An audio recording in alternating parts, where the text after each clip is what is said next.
Siwe na kusalimu katika jina la Yesu aliye hai. Leo ni siku nyingine tena ambayo napenda kukusanua kitu ambacho ni cha muhimu katika maisha yako, kitu ambacho inaweza ikakuvusha kutoka katika hatua mbalimbali za maisha yako, hasa katika mahusiano na watu au na jamii inayokuzunguka. Katika maisha siku zote lazima uweke lazima uweke, kuna Yesu alifanya kitu kimoja, kwamba kuna watu ambao alioweka karibu sana na yeye.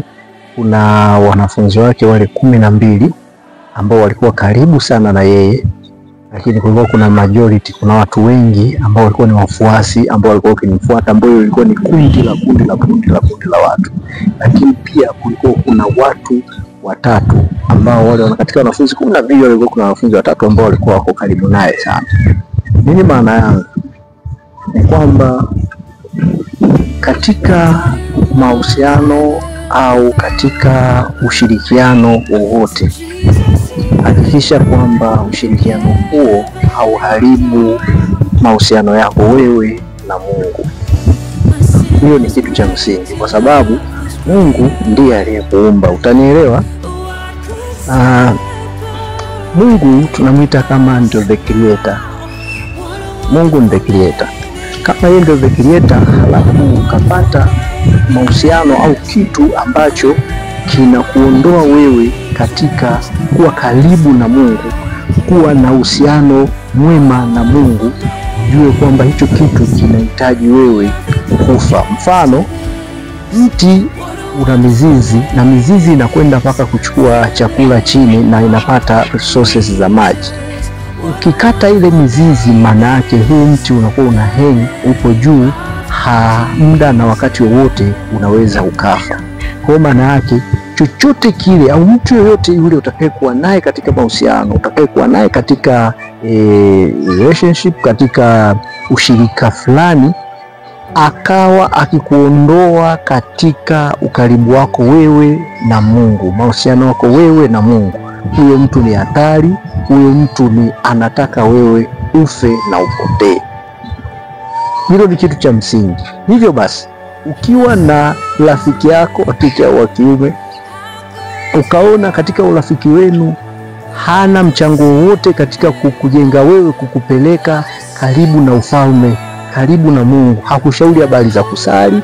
Kama wewe ni Mkristo, hakushauri habari za kusali, hakushauri habari yoyote inayohusiana kukuweka wewe karibu na Mungu. Elewa kwamba huyo mtu ni hatari namba moja, na anataka wewe ufe, kwa sababu anakupeleka mbali na the creator, anakupeleka mbali na Mungu ambaye amekuumba wewe. Kwa hiyo ni jambo la msingi sana, chochote kile, ukiwa na kazi, ukiwa hata na kanisa, ukiwa hata na biashara, ukiwa na shughuli yoyote, na kitu chochote kile kinachokupeleka mbali na ukaribu na Mungu, kinachokutoa wewe katika ukaribu na Mungu, katika uwepo wa Mungu, elewa kwamba hicho kitu ni hatari na kinataka wewe ufe. Kumbuka kwamba Mungu akati amemaliza kuumba ile siku ya sita, usoma katika ile Mwanzo sura ya 1, ukienda pale mwishoni kabisa, utaona kabisa pale Mungu anasema, Biblia inasema kwamba Mungu aliona vyote alivyovifanya ya kwamba ni vyema. Ina maana vyote alivyoviumba ya kwamba ni vyema, ni vyema sana. Sio tena jema, ni chema sana. Chochote alichokifanya ilikuwa ni chema sana. Chema sana kwa maana yake ya kwamba vinamfaa katika kumtukuza yeye, vinamfaa katika kujenga ufalme wake yeye, vinamfaa katika kumsifu yeye, vinamfaa katika kumtii yeye na kumwabudu yeye. Kwa maana yake uumbaji wetu sisi uko kwa ajili ya kumsifu Mungu. Ili tuendelee kuexist, tuendelee kuishi, lazima uendelee kumsifu Mungu.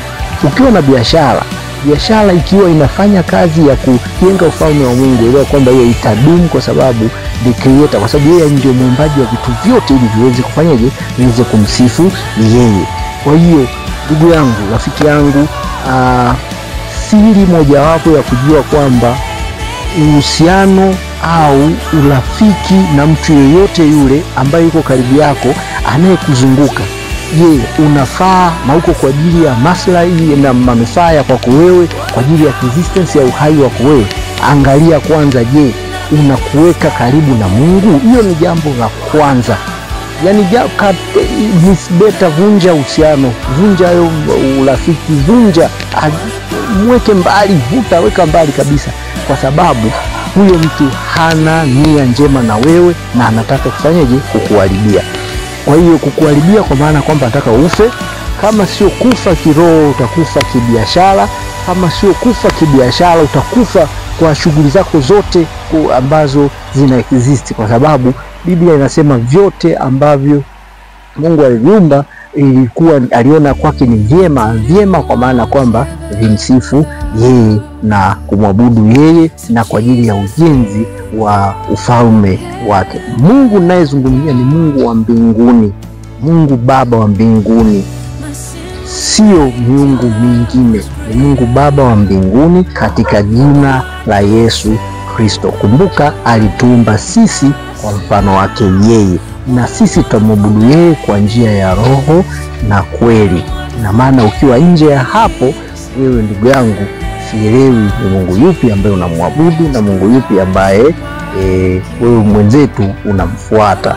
Kwa hiyo elewa kwamba yoyote ambaye atakupeleka mbali na Mungu Baba wa mbinguni, yani the creator, Mungu muumbaji, elewa kwamba huyo mtu anataka wewe upotee, huyo mtu anataka wewe uharibikiwe, huyo mtu yeye anataka ufe, na mwisho wa siku utaishia kuona yeye akiendelea na maisha, lakini wewe umepotea. Kwa hiyo ndugu yangu, chochote kinachokupeleka mbali na Mungu, chochote kinachokudisconnect wewe na Mungu wa mbinguni, chochote kinachokuondoa wewe na ukaribu na Mungu Baba wa mbinguni, kiweke mbali, kikimbie.